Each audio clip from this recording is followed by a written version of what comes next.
Hello guys, PCS preparation के online platform में मैं प्रिया आपका स्वागत करती हूँ।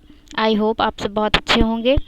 तो आप लोग की पढ़ाई अच्छी चल रही है कि नहीं, आप ये कमेंट सेक्शन में बताइए। हम लोगों ने लास्ट टाइम मौर्य साम्राज्य वाला चैप्टर शुरू किया था और हमने इसके 2 पार्ट ख़त्म कर लिए थे। आज ये तीसरा पार्ट है और आज ये चैप्टर भी ख़त्म हो जाएगा। 41 नंबर क्वेश्चन तक हम लोगों ने कर लिया था, आज 42 नंबर है। चलिए शुरू करते हैं, देखते क्या कह रहा है क्वेश्चन। एक सेकेंड। क्वेश्चन कह रहा है हमारा कि मौर्य प्रशासन के संदर्भ में सन्निधाता का पद संबंधित है। किससे संबंधित है? पहला ऑप्शन है मूल्यांकन का उच्चतम प्रभारी अधिकारी। दूसरा ऑप्शन कह रहा है राजकीय कोष एवं भंडार गृह का मुख्य संरक्षक। तीसरा कह रहा है शहरों एवं कस्बों की देखभाल करने वाला दंडनायक। और चौथा कह रहा है महल परिचारकों का मुखिया। ठीक है, 4 ऑप्शन दिया हुआ है। तो इसमें जो सही है वो है बी नंबर, राजकीय कोष एवं भंडार गृह का मुख्य संरक्षक। ठीक है, ये वाला ऑप्शन हमारा सही हो जाता है। तो इस बी इसका राइट आंसर हो जाएगा। देखिए मैं बता देती हूँ। सन्निधाता तो आपको पता चल ही गया क्या है। सन्निधाता है राजकोषीय एवं भंडार गृह का मुख्य संरक्षक। देखिए समाहर्ता एक होता है, समाहर्ता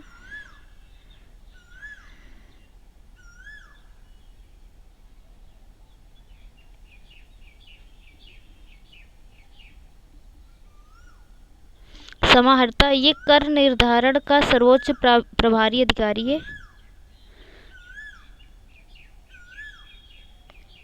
कर निर्धारण का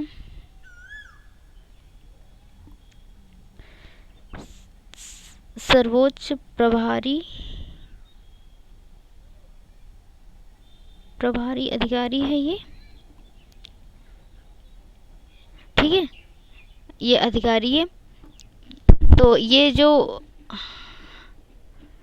कर निर्धारण का, ठीक है, तो ये समाहर्ता किसे बोल दो उस टाइम पे ये भी हो, जैसे सन्निधाता एक पद है वैसे समाहर्ता भी एक पद है जो क्या करता है, कर निर्धारण का सर्वोच्च प्रभारी अधिकारी होता है।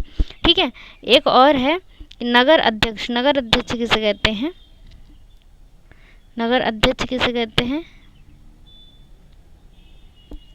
तो नगर अध्यक्ष कहते हैं जो कस्बों और शहरों, ये जो सी नंबर ऑप्शन दिया है ना आपका क्वेश्चन में, वो है कि शहर एवं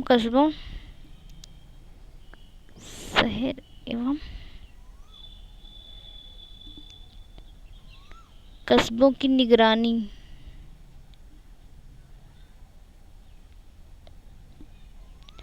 करने वाले दंडनायक। ठीक है, अगला कह रहा है महल परिचारकों का प्रमुख। जो लास्ट डी ऑप्शन है वो क्या है? महल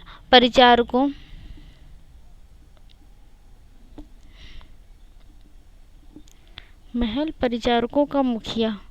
मैं बोल रही हूँ, ठीक है, राइटिंग पे मत जाइएगा। मुखिया, तो इसको क्या बोलते हैं? दवारिक। ठीक है, इसको दवारिक बोलते हैं। तो ठीक है, चलिए अगला क्वेश्चन देख लेते हैं। अगला क्वेश्चन कह रहा है कि अशोक के संदर्भ में निम्नलिखित कथनों पर कौन सा कथन सही है? पहला ऑप्शन दिया हुआ है कि अशोक उसके धर्म महामात्र के कार्यालय की शुरुआत की। उसने धम्म महामात्र के कार्यालय की शुरुआत की। ये वाला ऑप्शन हमारा सही हो जाता है, सही पूछ रहा है। ठीक है, दूसरा उसने आजीवक संप्रदाय का उत्पीड़न किया जो कि बौद्ध धर्म का मुख्य प्रतिद्वंदी था। तो ये वाला हमारा गलत हो जाता है। इसने आजीवक संप्रदाय संबंधित है, उन्हें गुफाएं भेंट में दी थी। गुफाएं भेंट में दी। तो ये वाला ऑप्शन इस वजह से गलत है। इसमें लिखा उत्पीड़न कर रहा था, उत्पीड़न नहीं किया उसने बल्कि बहुत संरक्षित किया था उन्हें, और गुफाएं भी भेंट में दी थी। ठीक है, और तीसरा है कि उसके शासनकाल में पाटलिपुत्र में तृतीय बौद्ध संगीत का आयोजन हुआ था। ये वाला ऑप्शन भी हमारा सही है। तो कौन सा सही हो जाएगा? 1 और 3, बी इसका राइट आंसर है। अगला क्वेश्चन कह रहा है जैन धर्म से संबंधित निम्नलिखित कथनों पर विचार कीजिए। ठीक है, अगला क्वेश्चन हमारा कह रहा है लिखा है जैन धर्म में देवताओं के अस्तित्व को स्वीकारा गया है। ये वाला इसमें पूछ रहा कौन सा सही नहीं है, तो ये वाला तो हमारा सही है, ठीक है। दूसरा कह रहा है बौद्ध धर्म के विपरीत जैन धर्म वर्ण व्यवस्था की आलोचना नहीं करता है, ये वाला भी हमारा सही है। तीसरा कह रहा है ऋषभ देव के सम्मान में श्रवण बेलगोला कर्नाटक में गोमतेश्वर की प्रतिमा का निर्माण करवाया गया है, ये हमारा गलत हो जाता है, सही ये वाला भी है। ये वाला तीसरा गलत है, तो कौन सा ऑप्शन सही हो जाएगा? सही नहीं पूछा है तो ऑप्शन नंबर सी ये वाला सही हो जाएगा। देखिए ऋषभ देव के सम्मान में नहीं किया गया था, ये ऋषभ देव के एक पुत्र थे बाहुबली, माहिष्मती वाले बाहुबली, इनके सम्मान में, जो कि कौन ऋषभ देव के पुत्र हैं, इनके सम्मान में चामुंडराय द्वारा करवाया गया था, ठीक है।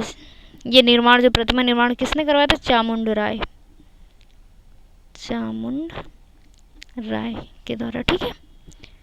अगला क्वेश्चन देख लेते हैं। अगला क्वेश्चन कह रहा है मौर्य काल में प्रचलित संस्था एवं संचार निम्नलिखित में से किससे संबंधित है? पहला ऑप्शन है गुप्तचर व्यवस्था से, विदेशी व्यापार से संबंधित समिति से, मौर्यकालीन डाक व्यवस्था से, केंद्रीय एवं स्थानीय शासन के मध्य होने वाले पत्राचार से, ठीक है। तो इसमें से ऑप्शन नंबर ए सही हो जाएगा, गुप्तचर व्यवस्था से, ए इसका राइट आंसर है, ठीक है। संस्था, संचार एवं संस्था, ठीक है। संस्था मतलब वे गुप्तचर जो एक ही स्थान पर संस्थाओं में संगठित होकर कार्य करते हैं। संस्था का मतलब क्या होता है? एक सेकंड, संस्था का मतलब होता है संगठित होकर एक ही स्थान पर काम करना, एक ही स्थान पर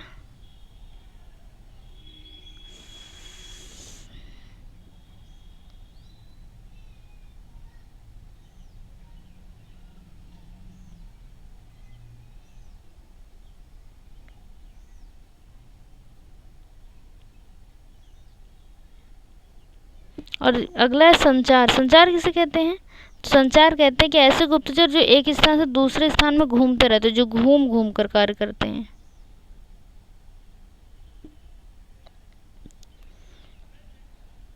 घूम घूम कर सूचना एकत्रित,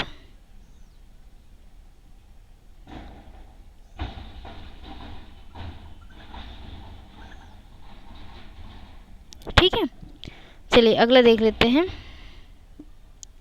अगला क्वेश्चन कह रहा है निम्नलिखित में से कौन सी विशेषताएं कौटिल्य के अर्थशास्त्र का अंग है? ठीक है, अर्थशास्त्र का अंग है।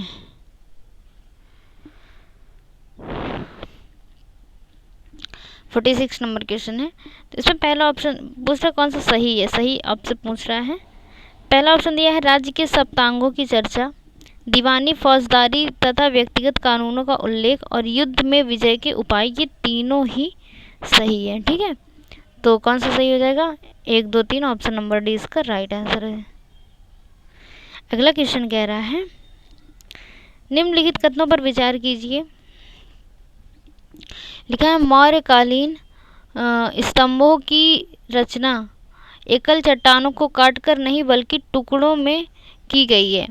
तो इसमें पूछ रहा है कौन सा सही है, सही पूछ रहा है, तो ये तो हमारा गलत है भाई। देखिए क्या कह रहे हैं, चट्टानों को काट कर नहीं बल्कि टुकड़ों में की गई, नहीं चट्टानों को काट कर ही बनाई गई है, टुकड़ों में नहीं की गई। तो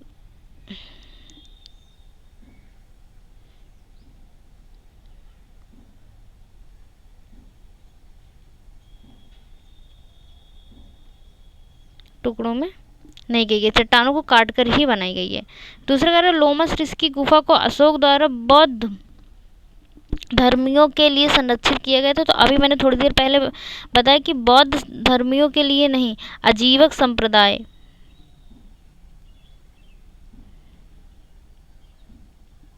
आजीवक संप्रदाय के जो लोग थे उनको उसने भेंट की थी क्या? गुफा। तो ये संरक्षित करने के लिए, तो इसमें लिखा बौद्ध धर्मियों के लिए, तो नहीं आजीवक संप्रदाय के लिए, ठीक है। तो ये वाला भी गलत है, तो कौन सा सही हो जाएगा? डी नंबर, ना तो 1 ना तो 2, ठीक है। अगला क्वेश्चन हमारा कह रहा है कि मौर्य साम्राज्य के संदर्भ में निम्नलिखित कथनों पर विचार कीजिए। पहला कह रहा है कि उज्जैनी इस साम्राज्य का एक प्रमुख राजनीतिक केंद्र था, ठीक है, पहला नंबर सही है। एक सेकंड,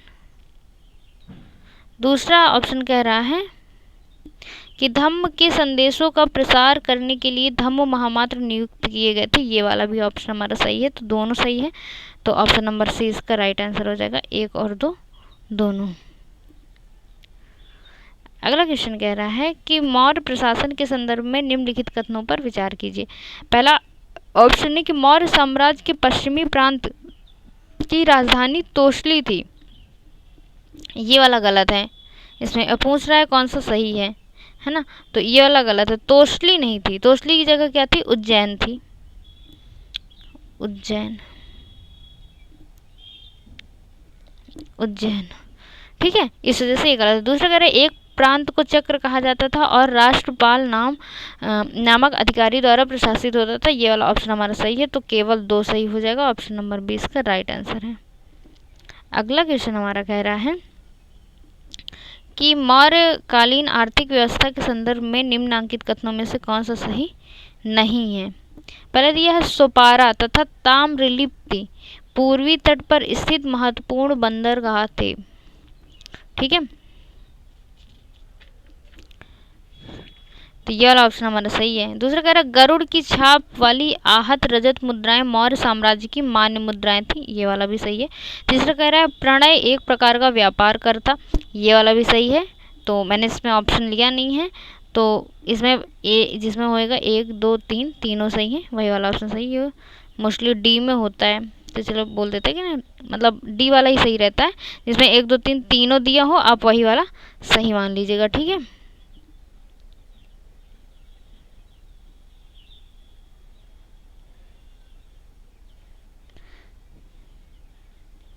एक दो तीन तीनों सही है। ठीक है, इसमें अगला क्वेश्चन देख लेते हैं।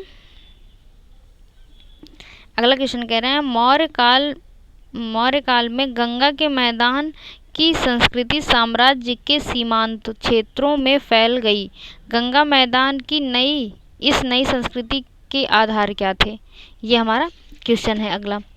ठीक है, तो इसमें ऑप्शन दिया हुआ कि उत्तरी काला पालिशदार मृदभांड, दूसरा पक्की ईंटों का प्रयोग, तीसरा छल्लेदार कुओं का प्रचलन और चौथा है पूर्वोत्तर भारत में नगरों का उदय।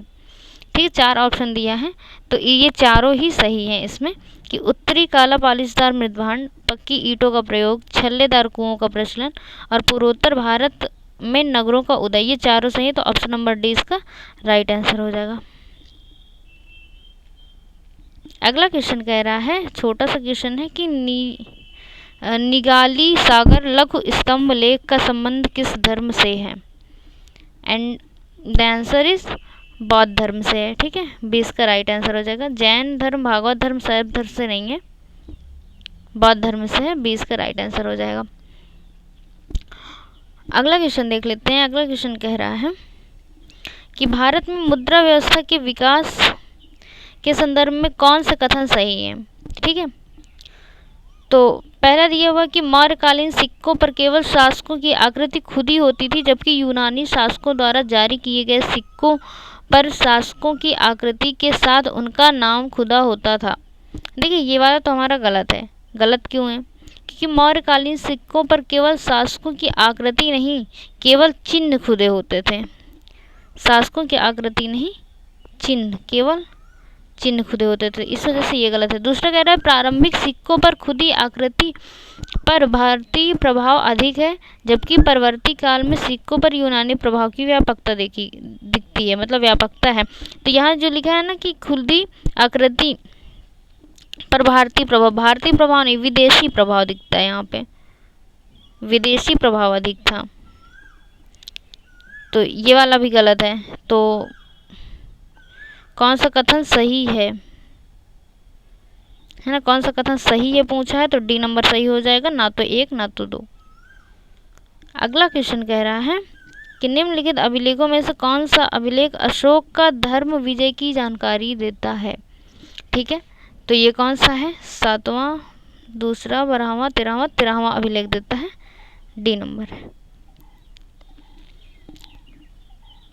अगला क्वेश्चन कह रहा है कि मौर्य काल में एग्रोनोमाई अधिकारी निम्नलिखित में से किस क्षेत्र से संबंधित थे। देखिए, इसमें मैं बता दूं, ये क्वेश्चन पहली बात तो मोस्ट इम्पॉर्टेंट है, दूसरी बात ये आया हुआ है शायद 2020 में होगा या तो 19 में होगा, 2020-19 में यूपीपीसीएस के प्रीलिम्स में आया हुआ क्वेश्चन है। ठीक है, तो ये किसमें, मार्ग निर्माण से संबंधित है, तो सी इसका राइट आंसर हो जाएगा।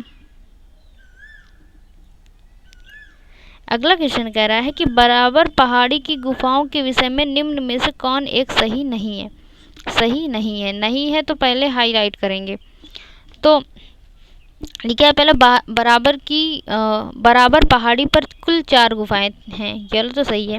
दूसरा कह रहा है 3 गुफाओं की दीवार पर अशोक के अभिलेख उत्कीर्ण है, ये वाला भी सही है।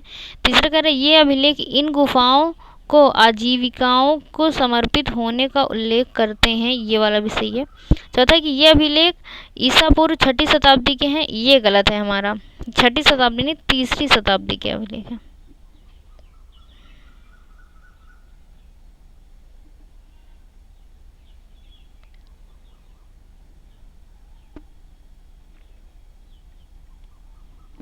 ठीक है, तो डी नंबर इसका राइट आंसर हो जाएगा।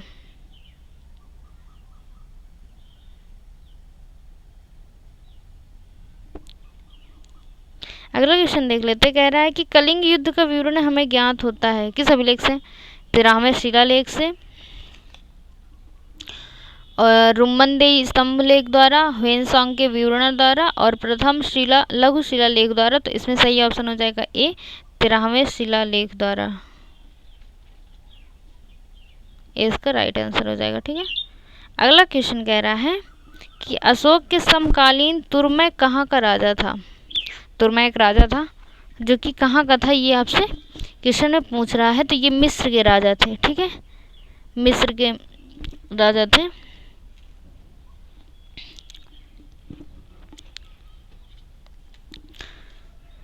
तो इसमें कौन सा ऑप्शन सही हो जाएगा, ऑप्शन नंबर ए इसका राइट आंसर हो जाएगा। अगला क्वेश्चन कह रहा है कि निम्नलिखित में से किस शासक ने अपनी प्रजा को इस अभिलेख के माध्यम से परामर्श दिया। किस अभिलेख के माध्यम से, कि लिखा है कोई भी व्यक्ति जो अपने संप्रदाय को महिमा मंडित करने की दृष्टि से अपने धार्मिक संप्रदाय की प्रशंसा करता है या अपने संप्रदाय के प्रति अत्यधिक भक्ति के कारण अन्य संप्रदायों की निंदा करता है, वह अपितु अपने संप्रदाय को गंभीर रूप से हानि पहुंचाता है। ठीक है, तो ये मतलब किसकी अभिलेख से, ये किस शासक ने मतलब अपने अभिलेख में ये लिखवाया था, ये पूछ रहा है। तो पहला है अशोक, समुद्रगुप्त, हर्षवर्धन और कृष्णदेवराय। तो इसमें सही हो जाएगा आपका ऑप्शन नंबर ए, अशोक, इसका राइट आंसर है, अशोक ने ऐसा करवाया था। ठीक है, अगला क्वेश्चन देख लेते हैं। देखिए अगला क्वेश्चन कह रहा है कि निम्नलिखित अभिलेखों में से किसने अशोक का नामोल्लेख किसमें अशोक का नामोल्लेख है। पहला गुर्जरा में, अहरौरा में, ब्रह्मगिरी में और सारनाथ में। तो ये है गुर्जरा में, ए इसका राइट आंसर हो जाएगा। अगला क्वेश्चन कह रहा है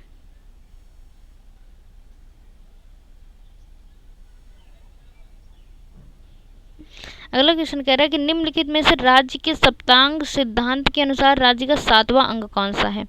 तो जनपद, दुर्ग, मित्र और कोश। तो 7वां अंग है सी नंबर, मित्र। देखिए इसमें जो सप्तांग है वो कौन कौन से हैं।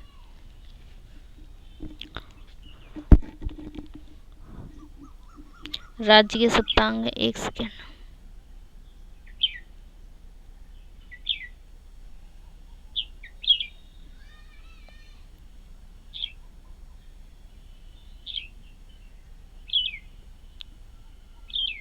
पहला इसमें जो है पहला नंबर है स्वामी,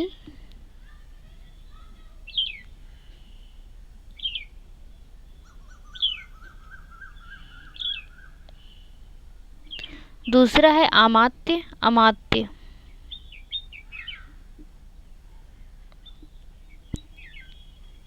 तीसरा है आपका राष्ट्र, चौथा है दुर्ग,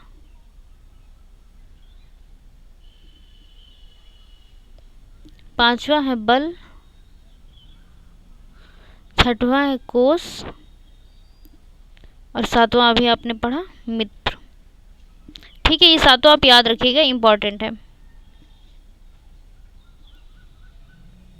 अगला क्वेश्चन है मौर्य काल में सीता से क्या तात्पर्य है। सीता एक शब्द है जिसका यूज किस लिए होता था, ये क्वेश्चन में पूछ रहा है। तो एक देवी, एक धार्मिक संप्रदाय, राजकीय भूमि से प्राप्त आय और ऊसर भूमि। तो इसका जो राइट आंसर है वो सी नंबर है।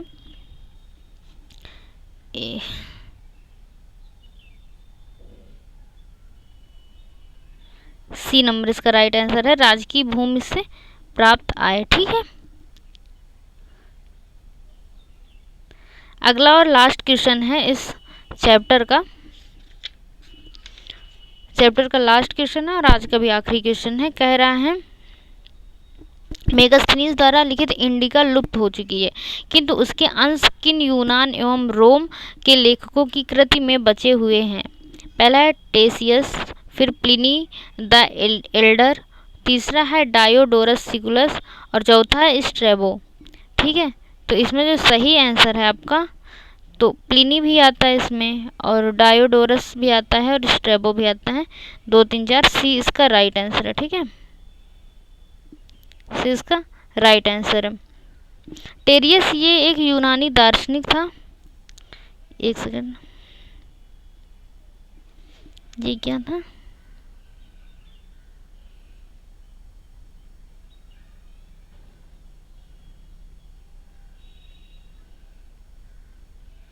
वह इतिहासकार, दार्शनिक,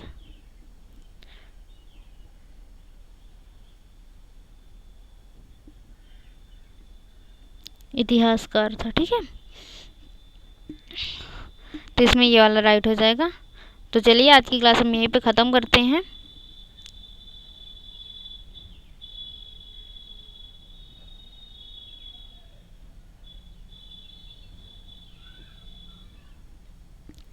थैंक यू सो मच। जय हिंद।